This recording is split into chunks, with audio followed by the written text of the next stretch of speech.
lo que vamos a enseñarles, lo que tratamos de enseñar en esta parte, no es a programar en C. Parece que sí, pero no. El objetivo de esta parte es entender de qué va el lenguaje de programación C. No queremos que escriban ustedes en C, pero necesitamos que tengan algunos conceptos para poder hacer la segunda parte que les va a explicar Pablo, donde ustedes van a ver cómo conectarse o cómo trabajar desde Python con cosas que están escritas en C o en Fortran. Entonces necesitamos que tengan algunos conceptos básicos de lo que son los lenguajes compilados, como es el caso del lenguaje C. Le explico C porque creo que es el más difícil para hacer en la segunda etapa, creo, digamos, en esto de comunicación del lenguaje C con Python, y entonces creemos que estos conceptos los van a ayudar a que pase todo bárbaro, todo tranquilo. Bueno. Lo primero que vamos a hacer es recordar, creo que la Ceci, acostúmbrense porque yo hablo en tucumano, no en español. No el Ceci ha explicado al principio, en la primera clase, creo, de lenguaje de programación, donde les ha contado que hay dos tipos de lenguaje, los interpretados y los compilados. Los interpretados son los que ustedes vienen trabajando con Python. Los interpretados son donde ustedes escriben un código fuente en algún entorno, en este caso están usando Collabs, y el intérprete, a medida que uno va ejecutando, va controlando la sintaxis, va controlando que todo esté ok y va obteniendo los resultados, ¿sí? Se va ejecutando en la medida en que se va controlando todo eso. Los lenguajes compilados son este otro grupo donde uno escribe su programa fuente, su código, ¿sí? Y los compila, o sea, necesita compilarlo, el proceso de compilación, para generar un objeto, un programa objeto. Ese programa objeto, lo que tiene por resultado de la compilación es que está toda la sintaxis controlada y que tenga todo esté en orden, digamos, en cuanto a sintaxis, y una vez que ya está el programa, este objeto resuelto, digamos, ya hemos obtenido ese después de compilar, se lo linkea a través de, ahí yo le he puesto este gráfico es en español, evidentemente, porque pusieron linker como montador, bueno, montaje o linkeado, o sea, se linkea con todos los otros, por ejemplo, librerías o bibliotecas que yo tenga externa, y todo eso se enlaza para crear un programa ejecutable y después de ser ejecutado. Ven que uno tiene muchas más etapas que el otro. Parece que uno es fácil y el otro es complicado. Y sí, es más complicado, pero tiene muchas ventajas.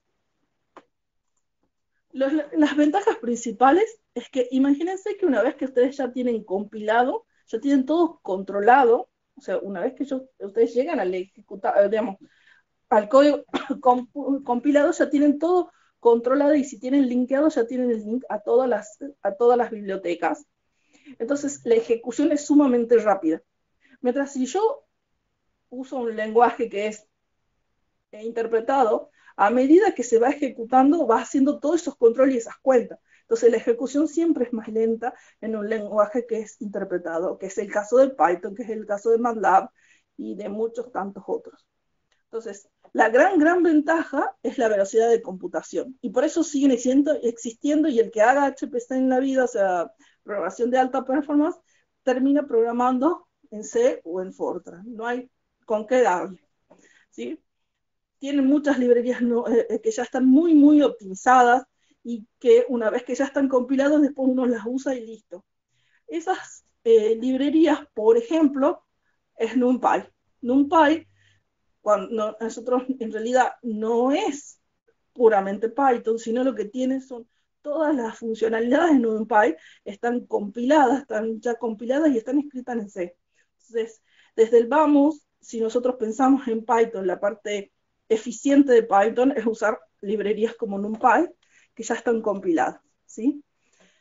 ¿Cuál es la desventaja y por qué la mayoría le huye a estos lenguajes? Es porque obviamente es más difícil, o sea, es más difícil y lleva mucho, la curva de aprendizaje es más lenta y tiene mucha más complejidad, tanto en tiempo como en lo que nos cuesta hacer un programa y depurarlo, ¿sí? Y todo está a cargo del programador, o sea, tiene la ventaja de que podemos acceder y programar casi customizado para nuestro hardware, pero eso significa que tenemos que hacer muchísimo esfuerzo de programación, ¿no? Entonces, hay como siempre un trade-off, no hay nada perfecto en esta vida. Entonces, si queremos algo que sea eficiente, realmente eficiente, tenemos que ir a los lenguajes compilados.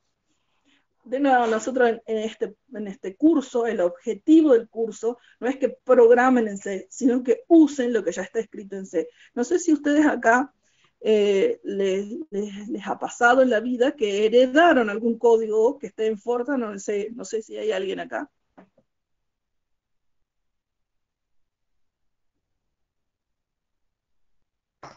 Ah, pero qué gente tan afortunada. No, no, me muero. A mí me ha pasado. Nadie, nadie.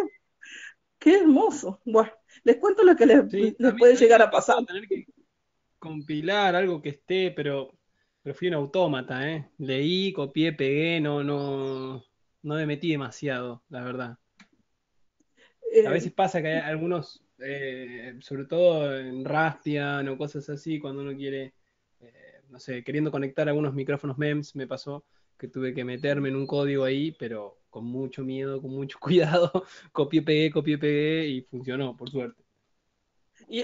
has dicho una palabra clave, mucho miedo. Uno le tiene miedo a estas cosas.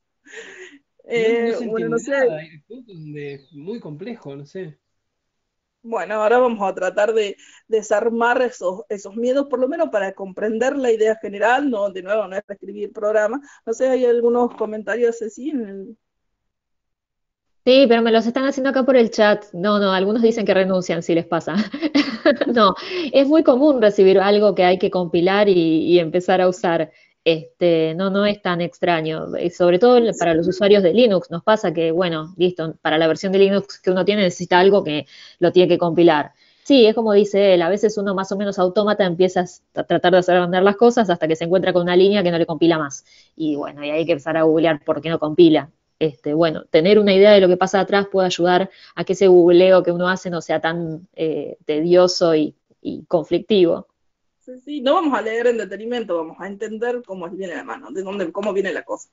Lo que sí, lo que yo, digamos, no en este grupo, afortunadamente, pero en muchos otros grupos y muchos otros años, les pasaba gente que heredaba los códigos de los PI, de los jefes, que lo han escrito en los años 80, 90, pero así como duro, todo C duro, Fortran duro, y los querían obligar. Gracias a Dios, yo creo que hoy en día la comunidad se está copando más, cada vez más, en esto de moverse a otros lenguajes más amigables. La cuestión acá es que no es solo que nos guste o que sea amigable, sino que la cuestión acá es que si tenemos cuentas muy costosas de hacer, o sea, el que haga álgebra lineal acá sabe que cuesta mucho hacer una transpuesta, es muy caro, de una matriz. Entonces, evidentemente en algún momento se entra a manotear esas librerías que están en C o en Fortran. Bueno, nada, esa es un poco la idea. Bueno, la idea es que contemos un poco de qué viene C. C es un lenguaje de propósitos generales como Fortran también, o sea, se puede escribir cualquier tipo de código. Es compilado, digamos, tenemos, como les dije, un código fuente que se lo ejecuta, digamos, y se obtiene un binario, ¿sí? Y hay muchos pasos intermedios, ya lo vamos a ver después, eso lo voy a explicar más rápido y más fácil. Pero básicamente ustedes tienen acá a la derecha, yo les he puesto, que es un lenguaje, es estructurado y es imperativo, y en este grafiquito lo que quise poner es que cuando yo estoy haciendo una compilación, lo que yo estoy haciendo es lo que se llama un lenguaje con tipeo estático, ¿sí? Porque, ¿qué quiero decir? Que para poder compilar, imagínense que como yo necesito tener compilado, yo tengo que saber antes que está todo ok, antes de poder linkear y de ejecutar. Entonces, en la previa, digamos, de que es la compilación, yo ya tengo que haber chequeado todos los tipos de datos. Entonces, yo les tengo que decir de antemano de qué tipos de datos van a ser las variables. La diferencia está, por ejemplo, en Python. Cuando Python ustedes ponen una variable, crean una variable X y le ponen el número 7, en ese momento de ejecución, ustedes tienen lo que se llama un tipeo dinámico, o dynamic typing, que lo que está haciendo es asignarle un tipo de dato en tiempos de ejecución. Entonces, esa es una diferencia importante. O sea, para C le tengo que decir de antemano de qué tipo de datos van a ser los datos que yo voy a usar, las variables. ¿Sí? Es fuertemente tipado, y cuando yo digo que es fuertemente tipado, quiere decir que controla los tipos de datos. Si yo tengo del lado izquierdo de una asignación o de una igual o de lo que fuese, si del lado izquierdo de la asignación tengo algo de tipo entero, lo de la derecha debe ser del mismo tipo. ¿Sí? No puedo tener de distintos tipos. Pregunta, ¿ustedes creen que Python es fuertemente tipado o no?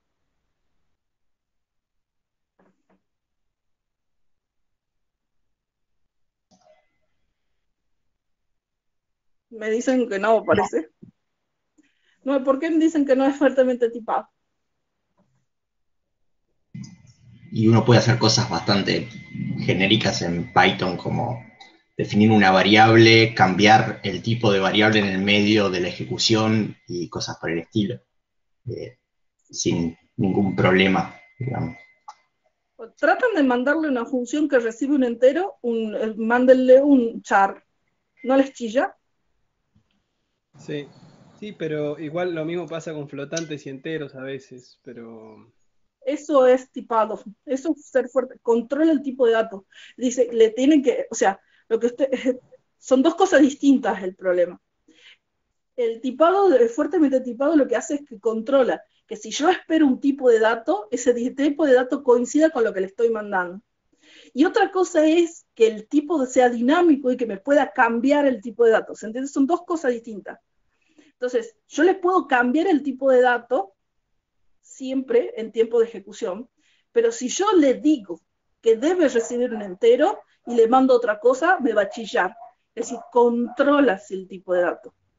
Son dos cosas pero a la vez distintas. si no le digo nada, recibe, digamos, no sé, con entero sucede que si no le digo lo que es, lo recibe a veces. Sí, sí, pero si yo le digo que es, te lo va a controlar. Eso es lo que quiero decir. Ah, claro, Sí sí, va a sí, sí. controlar los tipos de datos, no pero te deja cambiar los tipos de datos, sería la forma de decirlo. Entonces es fuertemente tipado. Es tipado, sí, fuertemente tipado. Lo que Pero cambia es que en es C, ¿no? tipado dinámico. Una cosa es que sea distático y otra dinámico, ¿se entiende? O sea, el tipo de dato se resuelve en tiempo de ejecución. Acá pregunta Demian si hay algún lenguaje que no sea fuertemente tipado. Los debe ver, pero no me los recuerdo. No conozco, conozco la mayoría que conozco son fuertemente tipados. Buen dato, ya lo voy a anotar, ya voy a mandar un WhatsApp por mi grupo de programadores a ver qué me tira. Te Bien, averiguo. en realidad la pregunta viene porque no me puedo imaginar cómo no puede serlo, digamos, o sea, pero por ignorancia, digamos. Sí, sí, es más, en este momento le pregunto. Lenguaje no es fuerte. Listo, mandé la pregunta, les aviso en 5 minutos que me responda. Tengo un grupo de gente que somos todos programadores de distintas cosas y ahí alguno me va a faltar. Claudio. Exacto, Claudio, exactamente. Ahí Claudio me dice, la diferencia está en cómo hace la asociación del tipo de dato. O sea, uno lo asocia el tipo de dato en tiempos de compilación o en tiempos de ejecución. Entonces, uno es dinámico y el otro es estático. Entonces, no significa que no lo controle el tipo de datos, significa que lo resuelve cuando lo estoy ejecutando. Decide el tipo de dato cuando lo estás ejecutando. La forma más fácil de ver si es fuertemente tipado o no es si te deja hacer cosas las funciones cuando te pide un entero. Usen una función de NumPy que recibe un arreglo, te dice, y vos le mandás un char, no sé, un date, un bool, y se enoja, ¿no? Chilla. Esa sería la idea. ¿Sí? Perdón. Estaba viendo si me contestan. Ya les contesto si me saben de algún tipo de lenguaje. Bueno, entonces eso sería básicamente como la diferencia, ¿no? Y eso parece que es una sola diferencia, pero es una gran diferencia. Y esa gran diferencia viene dada porque si yo necesito resolverlo en tiempo de compilación, yo al tipo de dato de una variable se la tengo que declarar. Ustedes no declaran las variables en Python, ustedes las usan a las variables en Python, pero en C es un must que se le debe agregar, se le debe dar un tipo de dato. Entonces, cuando uno escribe, o sea, acá les voy pegando pedacitos de código, porque estas son las cosas que cuando ustedes abren un código de otro van a ver. Entonces van a ver una sección, o sea, los comentarios son el slash y el asterisco, y entre slash y asterisco se puede comentar, o las dobles slash para una sola línea. Entonces acá dice declaración de variables, y abajo están las variables declaradas, donde está el tipo de dato, los nombres de los identificadores de la variable y el punto y coma, ¿sí? Y así lo mismo, acá tengo una que es una entera, y fíjense que le puse z igual a 0. Esto yo no necesitaría en Python ponerle entero, y automáticamente entendería de qué estamos hablando, pero en este caso dice int z igual a 0, porque le debo dar el int, porque le debo decir que lo que tiene a continuación es un entero, aunque le diga que es un 0. ¿Sí? Char, letra igual a, comillas simple, abren y cierran para poner un carácter. Me olvidé, tenía una idea quería que les quede claro en esto. Bueno, supongamos acá, yo dije, ustedes vamos a hacer una comparación con Python. En Python, si yo les digo z igual a 0, si ustedes están trabajando, que espero que no, porque ya no tiene, ya no va más el Python 2 punto algo, ustedes tenían que, para que la variable tenga el tipo de dato float, le decían z igual a 0.0, le tendrían que dar el punto 0. Hoy en día, si uno pone z igual a 0 en Python 3, inmediatamente entienda que es un entero. Pero si yo después hago z más 3.2, por más que al principio lo entendió como entero, lo suma con el 3.2. Y la pregunta será, lo que está haciendo, está sumando un entero más un float, y es decir, no está controlando el tipo de dato, porque en realidad la operación suma me dice que se pueden sumar dos cosas del mismo tipo. ¿Estamos de acuerdo? Claro, pero Sí, pero si uno hace una suma de dos enteros, bueno, suma no, pero supongamos una división y el resultado es flotante, te da un entero, no te da un resultado float a menos que lo pidas o no. Eso es en el 2.7, 2. algo. En el 3 creo que ya te da directamente, te da float. El resultado te lo convierte a float. ¿Sí? No sé si se acuerdan que en el 2.0, si yo quería dividir 3 dividido en 4, por ejemplo, tenía que poner 3 puntos dividido en 4 puntos para que el resultado sea con decimal. Ahora, con el 3, usen 3 dividido en 4 y ya está. Y ya el resultado lo obtiene y dice, bueno, esto tiene forma de float, entonces es un float. ¿Está? ¿Sí? Eso es una cuestión de versiones de Python. Pero lo importante que quiero decir es acá. Sí. Pero entonces sería una cosa así como que tiene incorporado que si compara dos cosas con distintos datos, la pasa al float, por ejemplo, en este caso. Exacto. Al float lo pasa a float. Sí. Eso que acabas de decir que lo pasa a, es lo que se llama, digamos, es un cast, hace un casting de los valores y dice lo transforma al tipo de dato que corresponda. Pero no es más nada que una operación de cambio de tipo de dato, no es que está, no es que está haciendo dos cosas de distintos tipos. Se cambia el tipo de dato que tiene que ser y te devuelven el tipo de dato que tiene que ser. Eso lleva una cuenta que hace todo. Eso te conllevaría más tiempo para, no sé, ejecutar el programa y todo eso, ¿no? Sería costo de tiempo a cambio de que te hacen más fácil claro. Sí, es parte de lo que es dinámico. Y por eso todo lo que es estático, como el caso de C, es muy eficiente, porque, o sea, yo de entrada, pensemos qué significa darle un tipo de dato a una variable. Eso es re importante, parece una trivialidad, pero es muy importante. Que una variable tenga un tipo de dato quiere decir dos cosas.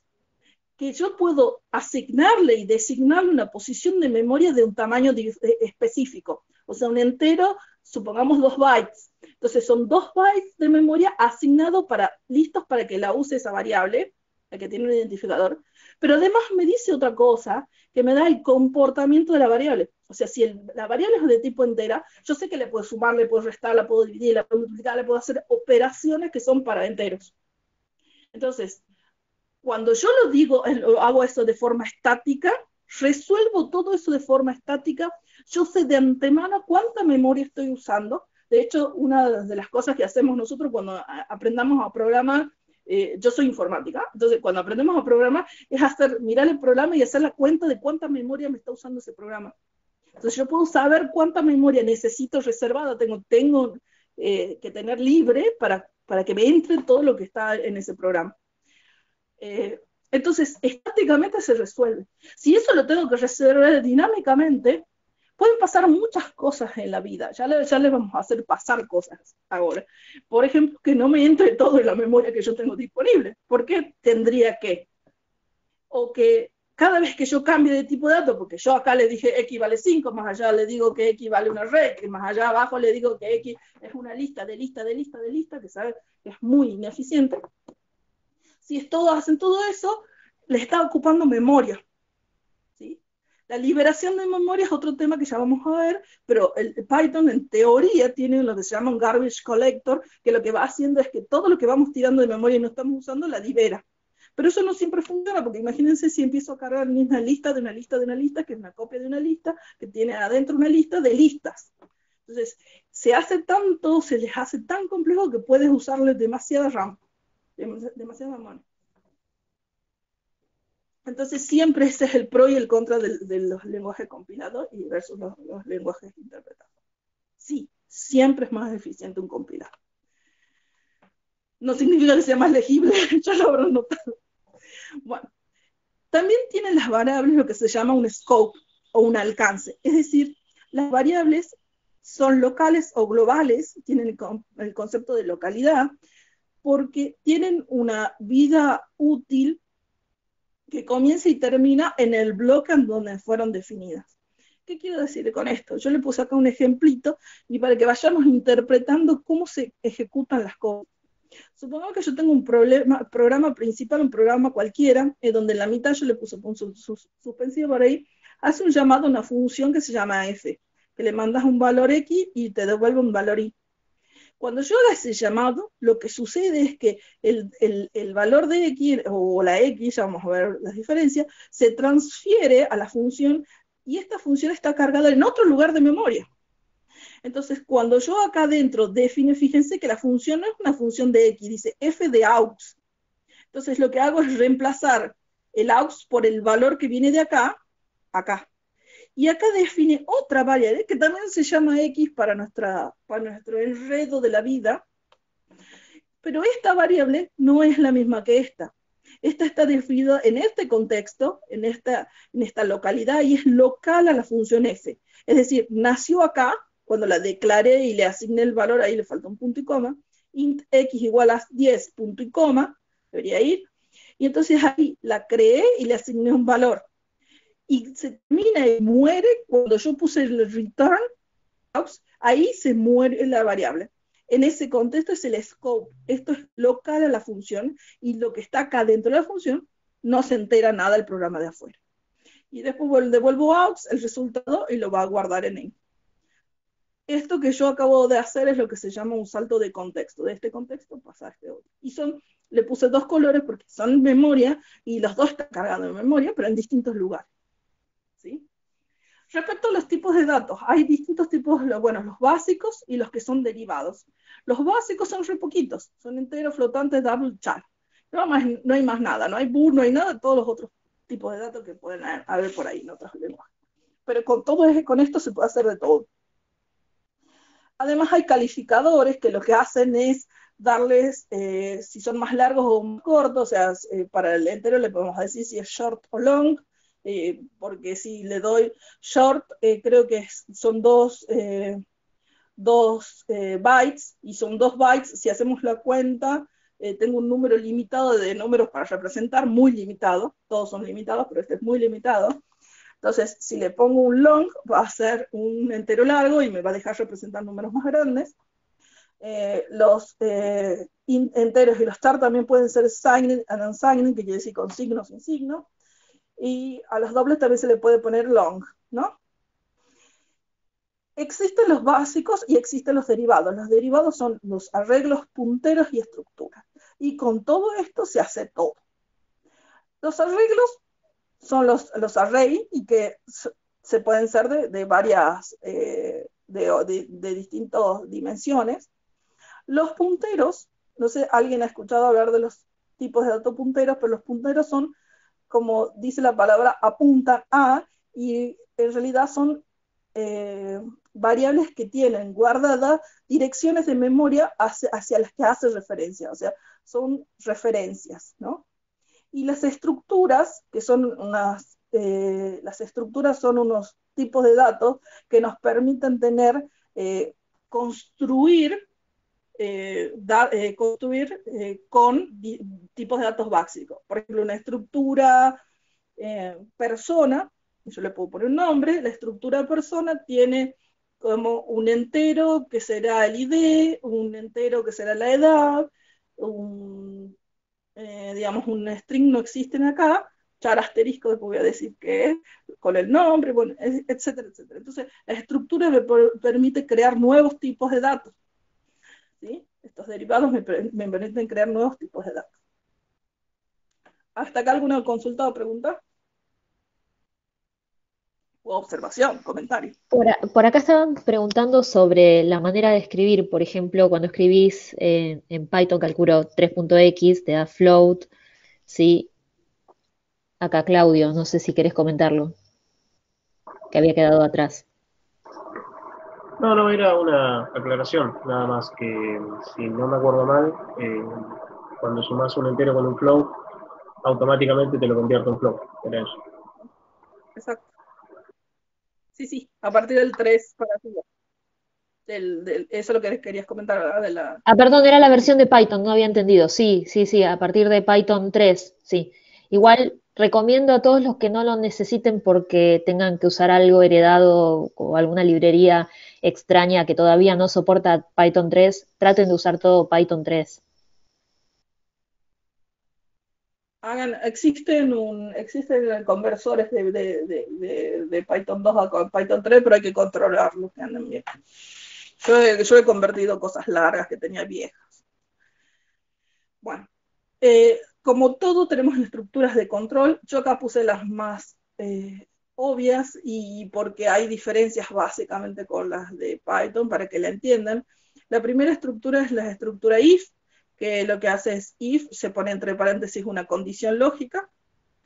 Y la otra cosa interesante e importante acá es que ustedes en Python los bloques, o sea, las instrucciones que van contenidas dentro de un bloque, de una estructura, ustedes simplemente la identaban.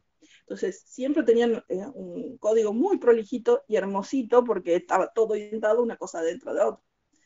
En C, para decir que las instrucciones esas están dentro de ese bloque, lo que se hace es abrir y cerrar llaves. Eso significa que no importa la indentación. Y así que imagínense ustedes lo terrible que es a veces leer código de otro, porque si no se toma el trabajo de indentar, parece una cosa todo corrida horrible. Sí hay estilos de programación donde se exige la indentación, pero es un estilo, ya no lo controla el compilador, a diferencia del intérprete de Python. Entonces se puede hacer un if y un else, también todo lo que llave abre y llave cierra es todo el bloque que contiene esa ramificación, esa bifurcación. No existe el if, o sea, como en Python, sino que si yo quisiera hacer un if anidado, tendría que ser if condición, else, y acá adentro pondría otro if y otro else, y así, como poder no tener else. Las iterativas tengo los lazo for y los whiles y do while.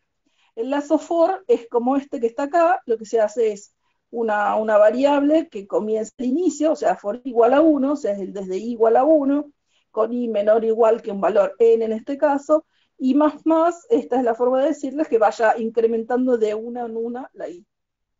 ¿Sí? No existe el if, Claudio. Digamos, es más, tiene aparentemente menos estructuras, pero se las pueden encontrar las equivalentes lógicas a las gretas. La otra estructura es el while, es un while que dice, mientras una condición lógica sea verdadera, se ejecutan todas las instrucciones que entran entre la llave ABN y llave cierre. Y la otra que está muy buena es la do while, que es lo que hace todas estas instrucciones mientras que se cumpla esta condición lógica. Fíjense que hay una diferencia, obviamente, creo que una diferencia, digamos, lógica entre el while y el do while. En este caso, primero se hace y después se pregunta, en esta se pregunta y después se hace. Cuando esto se da verdadero, se continúa. Cuando esto da verdadero, se entra al while. ¿Sí? No hay muchas más cosas. Esto es para que aprendan a leer los códigos. Bien. También se pueden hacer funciones. ¿Se acuerdan cómo hacíamos una def y definíamos una función en Python? Y la definíamos y ya está, y la usamos. En C tiene un poquito más de trabajo. Una cosa es la declaración de la función, donde yo, como declaro las variables, se declaran las funciones también. Entonces, donde yo voy a darle indicaciones al compilador de qué forma va a tener la función esa, qué datos, qué parámetros va a recibir y qué parámetros va a devolver. Y una cosa sumamente importante es que la definición de función en C va muy en correlato con la definición de función matemática. ¿Sí? Puede devolver, o sea, el rango, digamos, esto sería lo que es el dominio de acá a acá, siempre va a ser un solo valor lo que va a devolver. Y el nombre de la función tiene asociado ese tipo de datos. Entonces lo que estoy diciendo es que ahora esta función que se llama sum devuelve un float y recibe dos floats. Recibe el float x y el float y, ¿sí? Y se pone punto y coma al final. Si ustedes no ponen punto y coma, sufren la vida porque yo sé que es una cuestión de costumbre y después les va a salir que falta un punto y coma y no van a encontrar ese dónde. Esta es la forma de declarar. Cuando yo la vaya a definir, la defino como si fuese un bloque, como si fuera un módulo donde le pongo su interfaz. Su interfaz es básicamente el nombre de la función, lo que recibe y que devuelve, y se abren las llaves y se cierra la llave como cualquier bloque. Y todo lo que está dentro de ese bloque son todo lo que se ejecuta, todo lo que va a vivir o va a existir mientras se ejecuta este código. En este caso, acá define una variable que se llama res del resultado, que es de tipo float, y después dice que el resultado va a ser igual a x más y, donde x no es más nada que el parámetro que le mandé, que es un float, este y es un float, y si somos dos float, tiene que devolver un float. Si yo acá hubiera definido un int, me hubiera salido un error enorme y no me hubiera dejado ejecutar eso. Y en tiempo de compilación me sale ese error. Ahora, esto que estamos haciendo acá, o sea, cuando yo lo invoque a la función, yo le voy a pasar este parámetro, acá le estoy pasando el x y le estoy pasando el y estos son parámetros que vienen desde afuera. ¿Cómo lo invoco? Dentro del main, yo acá les he puesto gráficamente, dentro del main, lo que yo voy a hacer es definir una variable resultado, y voy a hacer resultado igual a sum, que es el nombre de la función, de 2,3. Y acá es importante tener en cuenta que los parámetros tienen que estar en el orden y en el tipo de dato que se espera. Es decir, acá yo dice, primero recibe un float y después recibe un float. 2 es un float y 3 es un float, sí lo es, porque hace 2.0 y 3.0. Los números no son objetos acá. Una pregunta, entonces, cuando nosotros nos encontramos con un código en C, encontramos las declaraciones al principio y las definiciones de esas declaraciones recién al final del código. Sí. Es más, ya les voy a mostrar cómo se le encuentran en general. Todavía un poco más complicado que eso, pero si yo tuviera un código monolítico, un solo punto C, un solo archivo punto C, tendría esa forma. Declaración en el main con todo lo que lo use y al final todas las definiciones de todas las funciones. Claro, gracias. De hecho, hay una razón de eso, tiene una razón de ser, porque esa definición puede ser, o sea, puede ser que yo a esta suma también esté definida en otro lado y que la haya en otro módulo y que la haya usado, o sea, puede pasar muchas cosas. Con tenerla definida acá arriba, ya el compilador sabe que acá, cuando la lea acá, la va a reemplazar más abajo, ¿sí? ya puede hacer el control de tipo acá y después le hace la definición. No sé si hay alguien que me está preguntando. Acá preguntan por el break, el try y el except, si se los tiene.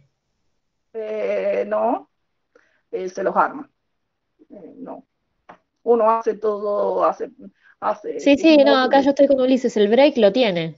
El break lo podés El usar. break sí, Sí. el break sí. El No, break pero está, pero el try y el except son más clásicos de alto nivel, me parece.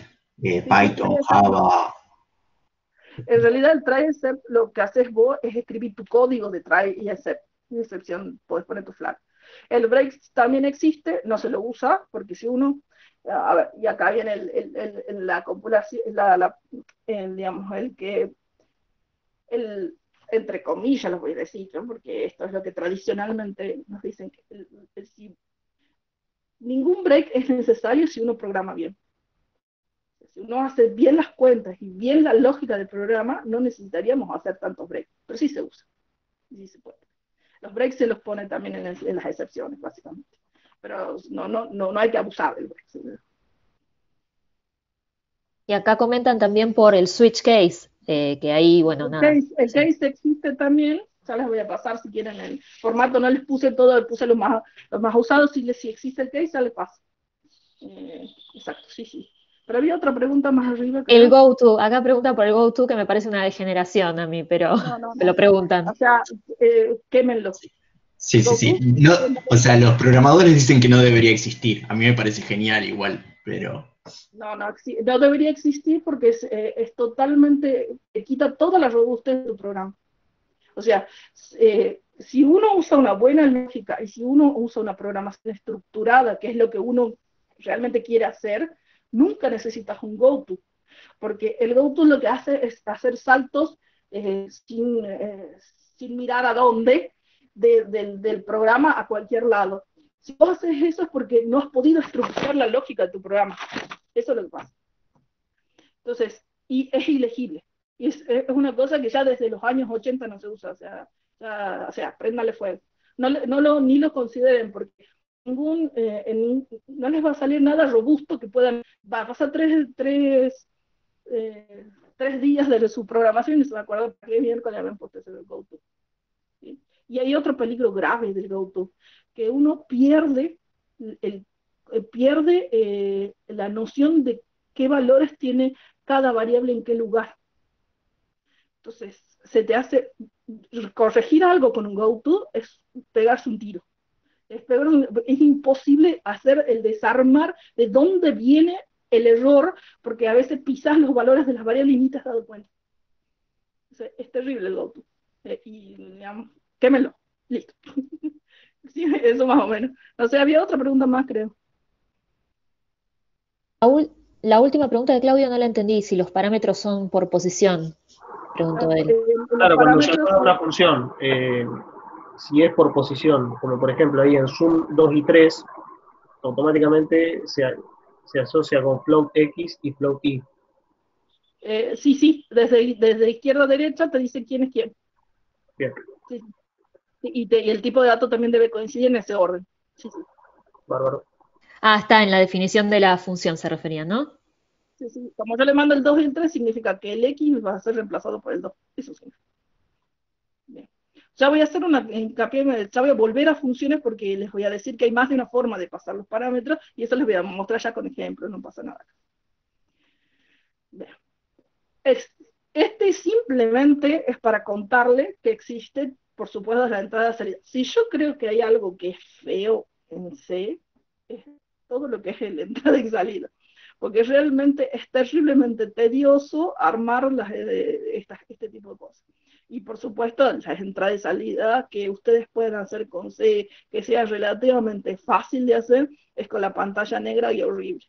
Entonces, si se usa, yo en general, cuando nos conviene usar por ahí más para archivos, pero acá les he puesto ejemplos de salida y entrada por pantalla. Entonces, si yo quiero ingresar un dato por teclado, perdón, lo que yo hago es decir, si esta es la variable i, y le quiero decir, bueno, ingreso un número i, le tengo que poner ampersand i, y le tengo que dar acá cómo lo va a leer, qué tipo de dato es. Entonces, si yo puse que esto es %d, quiere decir que es un entero. No les voy a, acá hay un float, esto es un entero, y esto es un char, para que vean, ahí hay el ejemplo. Pero el %d es de entero. Entonces, si yo entro la palabra 7, el número 7 lo va a aceptar. Pero si yo entiendo, entro una palabra a lo sumo creo que te convierte en ASCII y te lo pone al valor ASCII, digamos, de la letra. Entonces es como que tenés que controlar mucho eso. Y la salida estándar con un printf, que es que también tenés que decirle qué es lo que vas a imprimir, le tenés que dar el tipo de dato. Ese _n quiere decir para que baje una línea, y le pones ahí las variables que quieras imprimir. Estas funciones, tanto el printf, el fprintf, bueno, muchos más, scanf, se encuentran en la librería estándar de entrada que es stdio.h. Y lo que se hace es al principio, ya les voy a mostrar todo un programita para que vean dónde se pone el hashtag, el numeral include, que es una instrucción que me dice que incluya la librería que se llama, denomina así. Entonces me está incluyendo esta librería que no es lo mismo, pero tiene un efecto similar a incluir un módulo en Python. No es lo mismo, ya van a ver más adelante con Python. Una pregunta, ¿esas librerías se pueden ver lo que tienen adentro? Sí, las puedes editar. En forma general, ¿cómo acomodamos un programa típicamente? Arriba vamos a poner todas las que son directivas del compilador. Esos que empiezan con numeral que yo les dije, que como el include, se llaman directivas del compilador y que les permiten tener acceso a variables más globales y a módulos más globales, digamos. Entonces, el include stdio.h me está incluyendo ese header, el h.h de header, viene de header, es un archivo que tiene la librería. El hashtag define es para definir variables y en realidad también en constantes más globales. Ya vamos a entrar, creo que no sé si vamos a usar esto, pero les dejo por si lo ven alguna vez. Después se hacen las declaraciones de las variables globales y los prototipos de funciones. Acá yo voy a poner, si mi programa principal, cuando yo digo globales, quiere decir que desde que las declare acá hasta que se me muera el programa, la última línea, esa variable es accesible. Entonces esas variables globales se declaran acá y los prototipos de las funciones. Los prototipos de las funciones es la declaración de la función, que es una función entera, el nombre y los parámetros. Punto y coma. Después viene todo el programa principal y al final la definición de funciones, como habíamos visto recién. Yo acá a la derecha les he puesto como un ejemplito, ¿no? No sé qué hay una pregunta. ¿Se usas por Lancet? ¿Qué dice Ulises? No, No, era por lo de la pantalla negra horrible para el input-output. Digo, o azul si usabas Borland C. Yo nací con el Borland C. Bueno, que era la pantalla azul horrible con las letras en gris. Era y completamente nocivo para la vista. Un verde para marcar algo, un verde chillón, terrible, durísimo. Sí, ese programa. Y todo muy... con ese nací, con ese aprendí a programar hace unos cuantos años, que no voy a decir cuánto. Pero imagínense la pantalla horrible. Sí. Bueno, acá a la derecha lo que les he puesto son algunos ejemplitos. Estas son librerías estándar. STDIO más, bueno, DOS.h para usar cosas del shell de DOS de Windows. Acá hay evidentemente alguien que programa en Windows. Bueno, hay de todo, de todas las cosas. Entonces, uno lo que hace en el programa es incluir y puede poner menor y mayor y el nombre del archivo, o puede ser comilla y comilla el nombre del archivo, stdio.h, cualquiera de las dos formas está bien.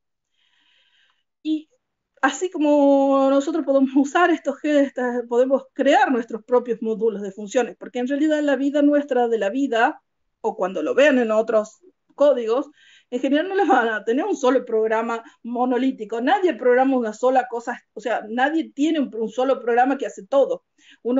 La forma que realmente uno debe programar es de forma modular. O sea, un programita que resuelva, qué sé yo, supongamos que estamos haciendo un análisis de señales, un programita que haga todas las cuentas de Fourier, un programita que hace visualización, o sea, un módulo para visualización, un módulo para Fourier, un módulo, qué sé yo, para hacer shift de frecuencias, cualquier cosa, o de resoluciones, y tiene un programa principal que los va llamando a cada uno de esos. Eso es lo que tendríamos que hacer también en Python, en todas partes. Eso se llama programación modular, no una cosa monolítica, una cosa terriblemente grande.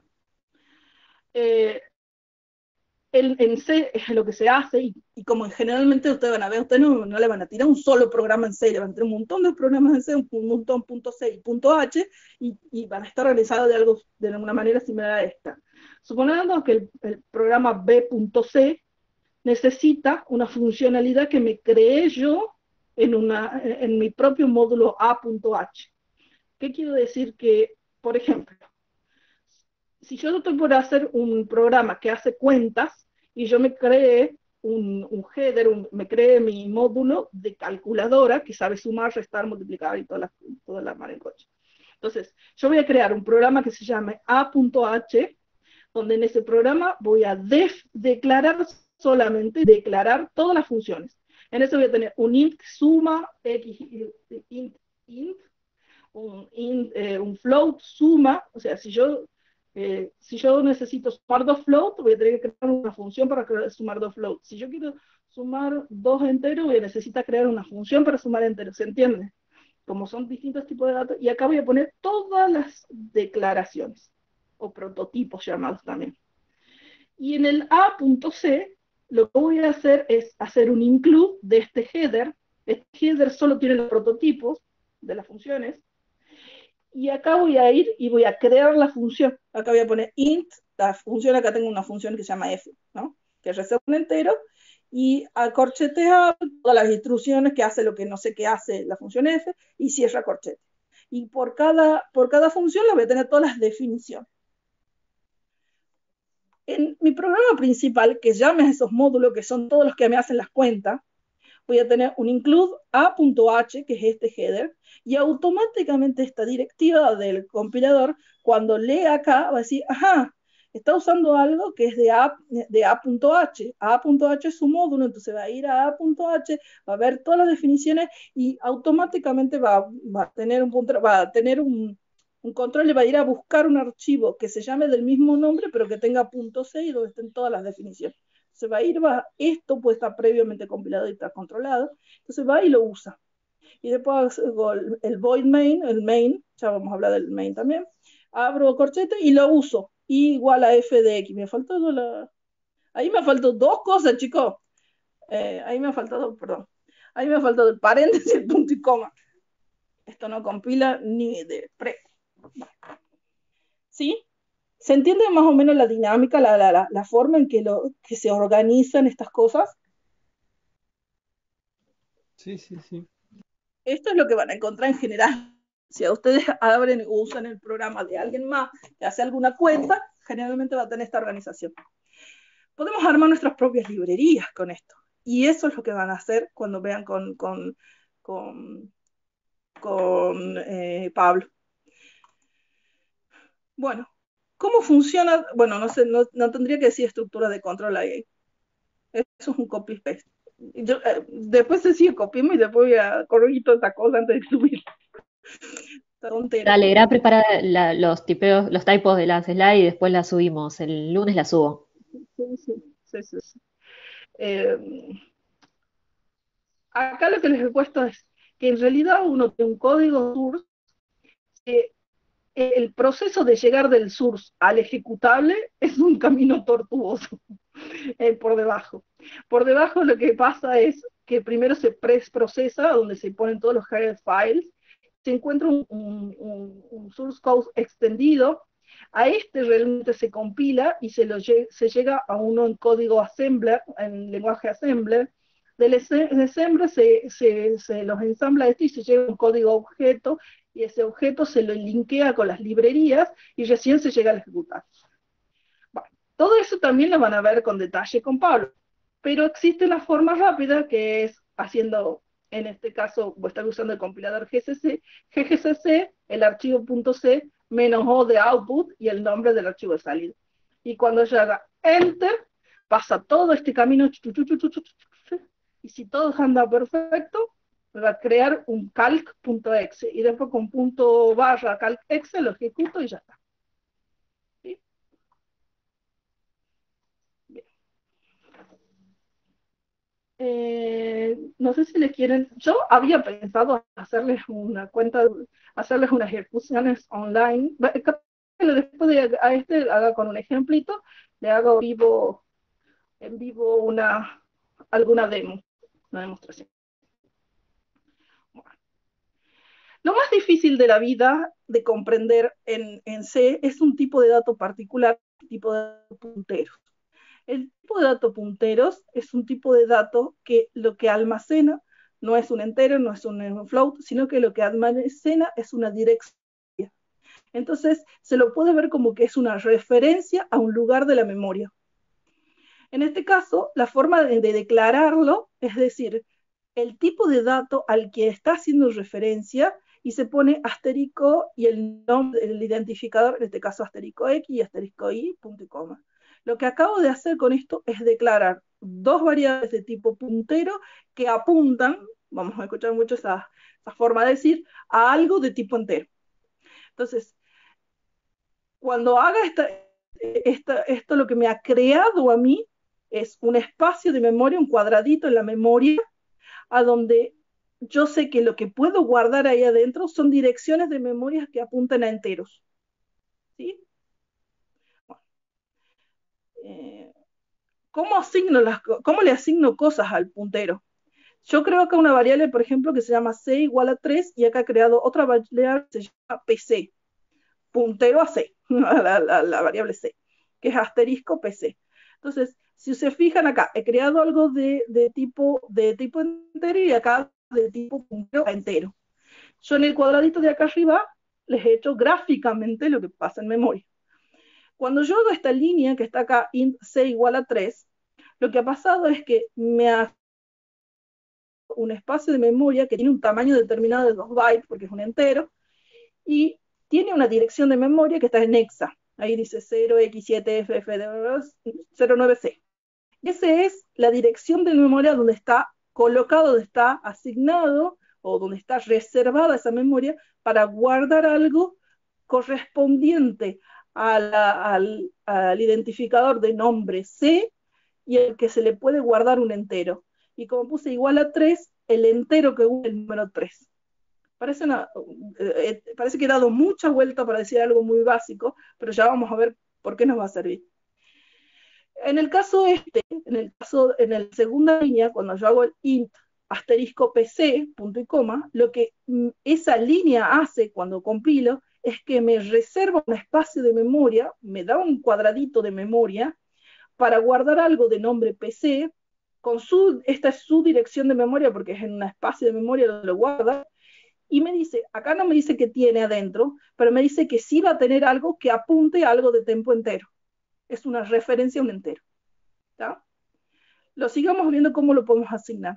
Ahora dice, si yo hago PC igual a 3, PC es un puntero a 3, a C. Si yo hago PC igual a C, del lado derecho C es un entero y del lado izquierdo es una referencia entero. Los tipos de datos son diferentes.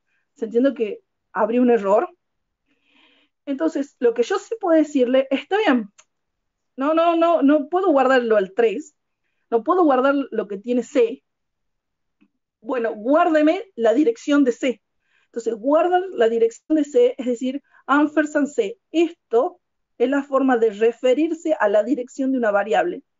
El ampersand y el nombre de la variable me dice, es la dirección de la variable. Entonces, esa línea que está acá, está desacoplada acá, en este cuadradito al medio, donde dice ampersand C es la dirección de C. Fíjense que C era 0x709C y es esa dirección. Entonces, recupera esa dirección Y cuando yo hago PC igual a ampersand C, lo que está haciendo es ese número, ese valor que está ahí, lo está copiando dentro del puntero que es PC. Entonces, en ese espacio de memoria que tenía reservado, lo que está pasando es que está guardando una dirección. Pero la guarda como que dato PC, esa dirección. Eso es lo que no, sí, porque no es un entero eso. no, es una dirección. La Y cambia así. dirección es No es un que te va a hexadecimal, tirar un error, te va a decir, no, mira, esto no es un entero. ¿no? Esto es un ¿Perdón? hexa. De hecho, ya en un ratito le voy a hacer esto que está ahí en negro, Ujú. donde están los hexa, simplemente es hacer un printf del puntero y te tira eso. Ya los ejecuto y ya miramos Bueno, eso. Vamos a hacer acceder a eso. Sí, por eso lo había pensado hacerlo en vivo para que vayan viendo lo que va saliendo, digamos. Entonces, volviendo acá a línea, lo que ha pasado es que el ampersand C recupera la dirección de C y guárdela en PC. PC es un puntero, por lo tanto puede guardar direcciones y la guarda. En términos operativos, digamos, lo que se suele hacer es decir, bueno, en realidad esto es lo mismo que tener un índice o una flecha que me está apuntando a un espacio de memoria que es el espacio de C, porque esto que está acá es lo mismo que está acá. Esa dirección de acá es esa dirección de acá. Entonces yo puedo decir, si yo puedo referenciar o puedo linkear o puedo enlazarme, puedo seguirlo, digamos, a la conexión que hay entre PC y C, yo puedo acceder a todo lo que tiene C. Es decir, yo podría acceder al contenido de C, que es exactamente lo que estoy haciendo en el, bueno, parecido que lo que está haciendo en el punto que sigue aparte, la línea que sigue abajo. Ahora dice, asterisco PC es igual a C. Si yo saco el asterisco, ¿qué va a pasar? Dice PC igual a C. ¿Qué va a pasar? Me va a retar, porque C es 6 es un entero y no se lo puede acceder a, digamos, de este lado tengo una dirección, de este lado entero, no coinciden los tipos de datos, me reta. Entonces, la forma de decir que en realidad no quiero que el contenido de PC sea 6, sino yo quiero que el contenido de lo que está apuntando PC sea 6, es decir, lo hago a través del asterisco, digo, lo que apunta PC sea 6. Entonces ahora está acá abajo, dice, lo que apunta PC hasta ahora, antes de asignar nada, es al 3, porque lo que está haciendo es decir, bueno, esta es la dirección de memoria, vaya, sigue la línea, y lo que está apuntando es C, y C lo que tiene es el 3. ¿Se entiende hasta ahí? Es medio enredado la cosa. Bueno, entonces cuando haga la línea esta, cuando le hago asterisco PC igual a 6, lo apuntado por PC ahora sea 6. Entonces lo que me está haciendo es eliminando el 3 y guardando C, el 6. ¿Sí? Entonces ahora, al finalizar esta línea, C tiene el 6, lo apuntado por PC es el 6 y podríamos ver qué es lo que sale. Hasta ahí me han entendido más o menos la dinámica. Ahora les muestro con el código. Ahora vamos rompiendo cosas. PC vendría a ser como un acceso directo de C, digamos, una cosa así. No es un acceso directo, sino sería como una referencia, es como un índice, esa forma, es como he indexado, me he entrado a C a través de ese link, sería, ¿se entiende? Esa referencia. Bueno, dejo de compartir para compartir mi computadora.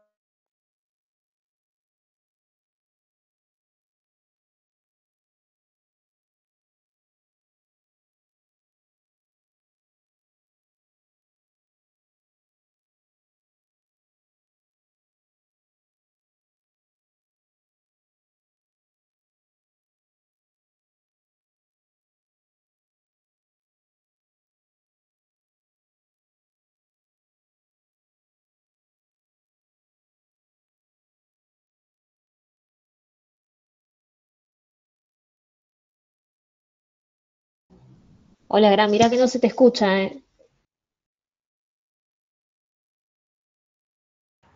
Creo que salió de la reunión, ¿no? Creo que estaba conectada 2 veces y una se salió de la reunión. Ah, Le quedó la cámara.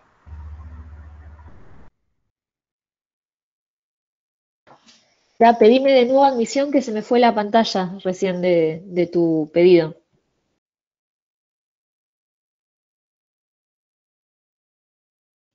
Yo veo igual lo que está compartiendo, no sé si es eso lo que están preguntando. Lo que estás compartiendo se ve bien, lo que pasa es que no se te escuchaba. A ver, trata de hablar ahora. Perdón, chicos, se me había cortado con la conexión para el audio. ¿Me escuchan ahí? Perfecto ahora. Ahí. Perdón, ahí está. Se ve también la pantalla, ¿verdad? El código ese que está ahí.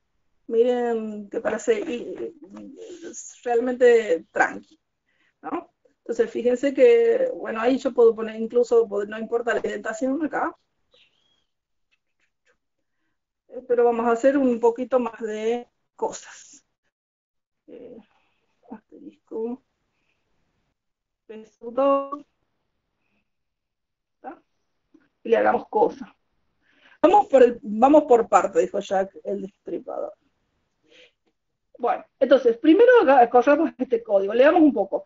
Estoy creando 2 punteros, P1 y P2, que lo que hacen es apuntar a enteros, y he creado X que tiene un número entero, que es un entero, y que le asigna el 5. ¿Sí? Bueno, antes de hacer esta línea, bueno, ahí miren, puse varios printf. Lo primero que vamos a hacer es que lo que apunta a P1 sea igual a 4 y que después le pido que me imprima cuál es la dirección almacenada y me diga qué es lo que está apuntando. Y en la segunda le digo que, bueno, a P1 lo linkee a X, es decir, que apunte, digamos, a X, que guarde la dirección de X en P1. Y ahora de nuevo los imprimo por pantalla a P1, a la dirección de X y lo que apunta P1. Y después retorno. Y simplemente lo guardo bueno, en Kate, en cualquier editor de texto que se me ocurra, puedo escribirlo. Y lo que voy a hacer a continuación es compilarlo y correrlo. Entonces, la diferencia que yo tengo con el caso de Python es que ahora yo necesito compilar. Entonces, ustedes ven ahí, están viendo mi compu. Yo ya estoy, perdón, ya estoy para en mi carpeta y van a ver varios archivos. Hay uno que se llama punteros.c y lo que yo voy a hacer es compilarlo. Ya lo tenía compilado por ahí. Lo que es la forma de compilador es ponerle gcc, perdón, c, puntero.c, menos o, punteros le cambié o le puedo poner Perdona, Gra, se ve la pantalla detenida en el último ls que habías escrito. aquí. Ahora sí. Ahora dice gcc Ahora, puntero c menos o. exacto. GCC es el compilador, ya después le vamos a decir cómo instalar las cosas, también cómo hacerlo en Google Colapse y todo lo demás del coche, pero básicamente siempre van a tener que tirar, van a tener que nombrar el compilador, este GCC, el archivo que están compilando, este menos O quiere decir output, y le van a dar el nombre de salida del archivo. Y cuando yo doy Enter, ya está, y hago el ls, y ustedes se fijan que ya existe algo que se llama punteros UNQ. ¿Lo ven? Entonces, si se acuerdan, yo les había pedido, básicamente habíamos hecho lo puedo correr, digamos, punto barra y punteros UNQ, y cuando lo corro me va a decir que la dirección almacenada en P1, recuerda que habíamos declarado P1 y P2, que eran 2 punteros a enteros, y hemos declarado el valor de X, que el X, una variable X, que tenía el número 5. Y lo primero que hice es decir, bueno, que lo que apunte P1 sea el número 4, pero no lo guardé en ningún lado al valor 4, ¿se entiende hasta ahí? No está en ningún lado. X tiene el 5. Entonces, puse el printf y dice, la dirección que almacena p sub 1 es esta que está acá, y lo que está apuntando es el número 4. Después de hacer eso, le dije, bueno, ahora guarde en p sub 1 la dirección que tiene x. Entonces, la nueva dirección almacenada en p sub 1 es esta que está acá, que es otra, porque es la misma que x. Y la dirección de x es esa misma. De hecho, eso demuestra que acabo de meter dentro del puntero, dentro de la variable puntero, guardé la dirección de x. Si yo quisiera lo apuntado por, es decir, el asterisco P1, me mostraría lo que está apuntando, que es exactamente el entero X que tiene el valor 5. Entonces, de hecho, cuando yo puse asterisco P1, me muestra que lo apuntado por P1 es el número 5. ¿Vamos?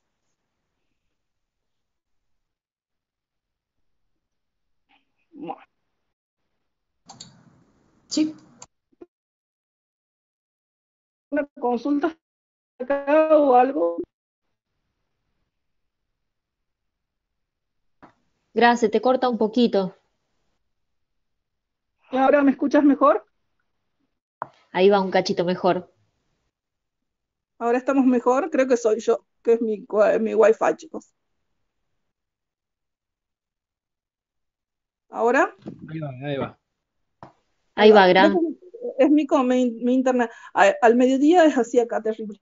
Porque todo el mundo lo está usando mismo. No sé qué pasa. Bueno, entonces, ¿se entiende hasta acá? ¿Hay alguna pregunta que me quieran hacer de esto? Yo les puedo armar para esta tarde un par de ejercicios para jugar, sacar punteros, poner, asignar todo eso, para que rápidamente, así de cortitos, para que los puedan seguir a ojo y puedan ver qué está pasando.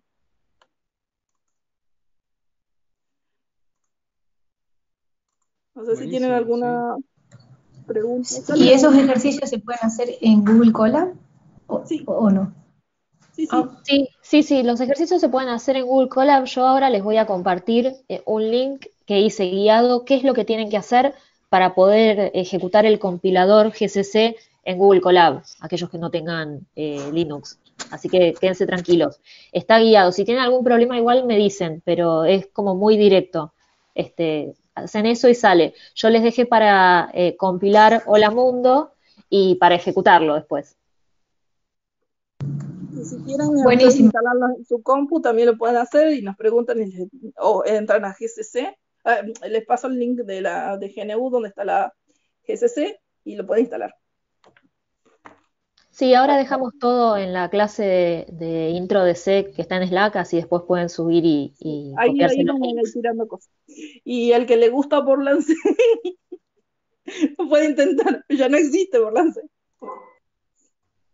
Te hago una consulta. Nosotros apuntábamos o sea, utilizamos el puntero para precisamente por los tiempos de cómputo, ¿no? Para no ir a memoria y directamente traer el registro a la dirección, que es más rápido. ¿Por qué usamos punteros? Digamos, sería la idea. Claro. En realidad no es más rápido, en realidad. En realidad no necesariamente es más rápido, ya les voy a poner un ejemplo, pero lo que sí tiene es que, bueno, esto también van a ver un poco, no sé si ustedes saben que la memoria RAM está dividida, tiene dos partes, una que es la parte del stack y la otra que es la parte del heap de la memoria. La parte del stack es la que es más estática y se guarda todo lo estático y se resuelve todo en tiempo de compilación, todo lo que ustedes hacen en compilación se resuelve y está ahí y es más fácil y más rápida de acceder. Y todo lo que es dinámico y que se resuelve después está en el heap. Cuando nosotros en un rato vamos a ver que los arreglos, por ejemplo, se pueden hacer estáticos o dinámicos. Cuando es estático se ponen en el stack que tiene una memoria más chica, una porción más chica, pero es estática y es más eficiente. Y cuando uno hace los arreglos dinámicos que se basan en punteros, lo que está haciendo es usar todo lo dinámico y resolver dinámicamente, agregar, por ejemplo, elementos dinámicamente al arreglo. Entonces, eso hace que necesite que sea más lento, de hecho. Todo depende del uso que se le dé. Todo lo que ustedes resuelvan de manera estática es más rápido que lo que se resuelva de manera dinámica. Esa sería la respuesta. O sea, el puntero per se no es que sea más rápido que otras cosas. En el uso es donde lo ves. Bueno, este es el programita que acabo de correrles para ustedes, así que no tiene mucho sentido que les lea porque ya les acabo de leer y acabamos de probarlo. Justo esto era lo que venía a continuación, que es el tema de los arreglos. Los arreglos en C, en este caso, tienen muchas cosas parecidas a NumPy. De hecho, NumPy está escrito en C y aprovecha de la versatilidad y las ventajas que tiene C.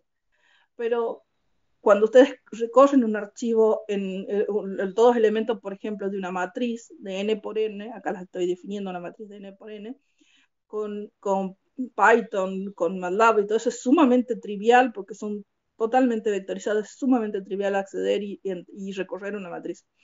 Acá se recorren los elementos de uno por uno y para eso necesito hacer for. O sea, tengo que ir uno por uno los elementos y sí o sí están almacenados de forma una contigua de la otra y lo que es forma de declarar, es decir, en este caso estoy declarando un arreglo unidimensional y acá uno de 2 dimensiones de tamaño n y acá es de n por n. Y le tengo que decir qué tipo de datos tiene. Así como en Python, los arreglos, acá también el concepto de arreglo es que es una secuencia, es una cantidad, una estructura de datos que almacena todos datos del mismo tipo. En este caso, todos enteros. Y para acceder a los elementos, yo los puedo nombrar a través de la fila columna. ¿Sí? Esta es la primera fila y la segunda columna. En Fortran es al revés. Esto es la columna y esta es la fila. Así que nada, es un punto interesante para tener cuidado. Miremos el programa. Fijemos que acá yo declaro un arreglo de unidimensional y acá de 2 dimensiones, de n por n.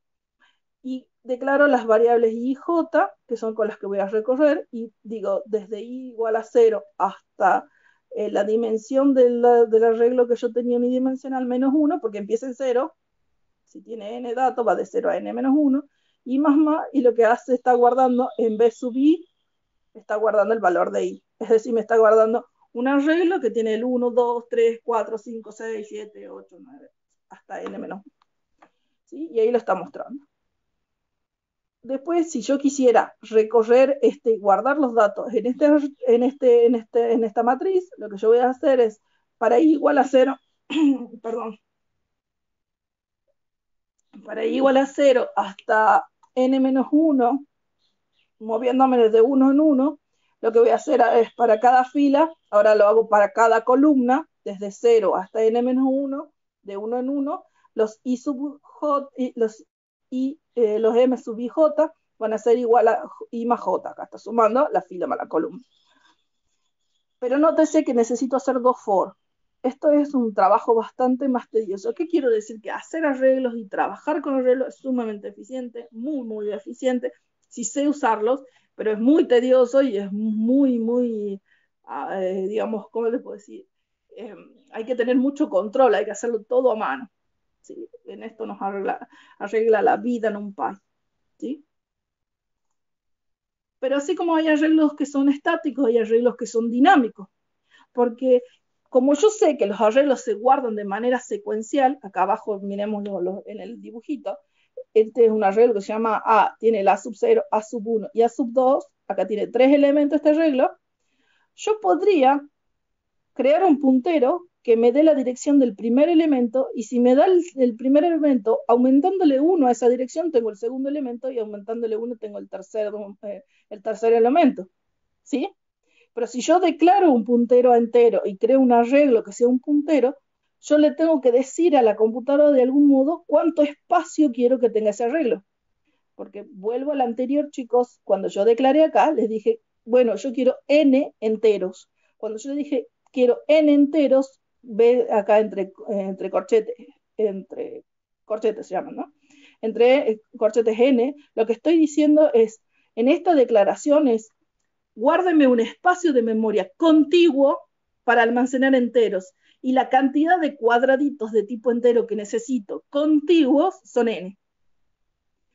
Cuando yo declaro un puntero, lo que yo estoy diciendo, bueno, apunte algo de tipo entero, acá, un int asterisco ptr, que es el puntero, Lo que yo estoy diciendo va a apuntar a algo de tipo entero, pero no le estoy diciendo qué va a haber, de cuánto, yo sé que va a empezar con 2 bytes, pero yo no le estoy diciendo cuántos lugares más a continuación va a haber, ¿se entiende? Entonces, como yo no le dije, le tengo que decir, de algún modo. Entonces, si yo a ese puntero lo voy a hacer como un puntero, un arreglo, no a una variable común, sino a una variable de tipo arreglo, lo que yo voy a hacer es hacer una reserva de memoria. Y esto es lo que digo, que hay que saber mucho de memoria, hay que tener muy claro, porque lo que voy a hacer es hacer un malloc o una alocación de memoria, que sí, resérveme memoria. ¿De qué tamaño? De size of entero, o sea, acá le estoy diciendo que haga la cuenta de cuántos bytes por entero, multiplicado por n, que es la cantidad de entero que va a tener. Y además, le estoy diciendo acá con esto que está acá abajo, entre paréntesis, lo que se llama una función cast, que lo que está diciendo es que, bueno, todo lo que está ahí me lo transforme como un puntero entero y lo voy a asignar a un puntero. Este puntero estaba declarado como un puntero que apuntaba a algo entero, entonces cuando resuelva esta cuenta, esta función, me tiene que dar algo de tipo puntero a entero. Esto que está acá entre paréntesis es el tipo de dato. Devuélvame algo que apunte a un entero. Y eso se lo puedo asignar a un puntero. Es terriblemente complejo, ¿ven? Porque no sé si es la palabra complejo, pero hay que tener mucha conciencia de la memoria y de lo que estamos usando. Ahora pensemos, si yo este n, acá lo puse como constante, n igual a 5, pero podría no ponerlo como constante. Podríamos poner acá un scanf y que por teclado alguien me guarde el valor de n. Entonces, si alguien lo está guardando por teclado al valor de n, después, por ejemplo, acá, en esta línea, se puede asignar dinámicamente ese valor de n, porque cada vez que ejecute, depende del número n que yo ingrese, entonces voy a alocar distinta cantidad de memoria y el tamaño del arreglo va a ser diferente. Y entonces la diferencia con el anterior es que ahora dinámicamente tengo un tamaño distinto cada vez que corro el programa, ¿sí? Pero debo a mano decirle cuánta memoria me tiene que reservar. Bueno, si quieren después lo seguimos, no tiene mucho sentido, estamos como muy tarde y no quiero perder mucho tiempo. Pero lo que ven acá, bueno, acá está todo el programa, y lo que más importante es que al final del programa existe esta palabra que dice free, o sea, esta función que se llama free PTR, que lo que hace es que liberarme esa memoria, porque si yo no la libero, esa memoria RAM queda inutilizada para lo siguiente. Y si yo no pongo liberar esos punteros, si yo no los libero a los punteros, me queda esa memoria inutilizable y entonces se me llena la memoria y no puedo correr otras cosas. Y el que haya jugado con esto con valores muy grandes realmente pasa. Y nosotros vamos a jugar, vamos a hacer cosas con eso, le va a pasar. ¿Ya? ¿Alguna pregunta de esto? ¿De arreglos?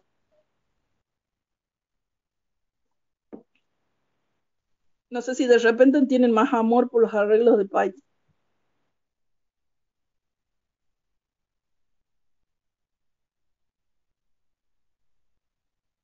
Y esto es un quilombo. ¿Cómo? Acá en ser un quilombo los punteros. Bueno, pero esto es, digamos, es la verdad de la milanesa, es lo que pasa abajo. Ya les voy a poner, esta tarde me voy a poner a hacer un par de ejemplitos y para jugar con punteros, pero mucho más chiquitito, código más chiquitito, para que miren qué es lo que pasa. Bueno, las cosas se siguen complicando. Supongamos que ahora quiero crear funciones. Entonces, en este programita que está acá, es un programita que me declara acá una función que se llama suma, que recibe X, que recibe Y, y acá la está definiendo. Me dice que la suma va a ser X, va a recibir X más Y, y me devuelve X, que es un float. Todo float, float, float. Este es el main, y lo que está haciendo en algún punto es, dice resultado y X igual a 2, y el resultado le guarda la suma de X más 3. X vale 2, entonces hace 2 más 3. Es una tontería, pero ¿cómo funciona esta cosa? En este caso es lo que se llama un pasaje de parámetros por valor, porque lo que yo hago cuando se ejecuta esto O sea, el programa empieza a ejecutarse. Cuando empieza a ejecutarse, viene por acá, declara esto, todas las cosas que necesite, declara esto que está acá, y cuando va a ejecutar esta línea, encuentra suma de x y 3. Entonces, cuando va a ejecutar esta línea, salta, por eso está el salto ahí, salta y empieza a ejecutarse esto que está acá. Pero cuando salte de acá a acá, no le manda la variable x. Lo que le manda acá, por este parámetro que justo se llama también x, le manda el número 2. Le manda una copia de esa x. Le manda una copia, un espacio de memoria con el número 2. ¿Se entiende? Entonces, este valor que está acá es una copia del original, no es el original. Entonces, todo lo que pase acá adentro es independiente de lo que pasa acá afuera. Eso es lo que se llama pasaje de parámetros por valor. No sé si hay una pregunta. Bueno, ya estoy terminando justo. Bueno. A diferencia de lo que se llama pasaje de parámetro por referencia. El pasaje por referencia, acá fijémonos que tengo un ejemplo, donde tengo una función que se llama swap, que lo que hace swap me cambia los valores enteros. Lo que tenía n1 lo pasa a n2 y lo que tenía n2 lo pasa a n1. Si ustedes se fijan, ahora los parámetros míos ya no son enteros n1, ahora es entero asterisco n1, y esto es un puntero, es decir, lo que le voy a mandar es, lo que le estoy mandando es la dirección de n1, y acá le estoy mandando la dirección a un n2, que es un entero. Entonces cuando venga y empiece a ejecutar, viene, ejecuta, encuentra la función, y lo que le manda, lo que le tiene que mandar no es un entero, sino una dirección, por eso el ampersand, una dirección del num1 y la dirección del num2. Cuando termina esto, salta para acá, y lo que está mandándole acá es un puntero a entero y un puntero a entero.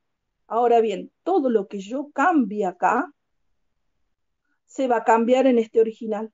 Porque como yo le mandé la dirección, todo lo que haga cambiar lo que está en esa dirección va a cambiar siempre. ¿Se entiende? Ya no le estoy mandando el valor, sino le estoy mandando la dirección donde están las cosas. Entonces, si yo le mando, mira, en esta dirección está el 5, pasarlo a 6, si acá lo pasa a 6, acá afuera ya num1 va a valer 6. ¿Se entiende la diferencia?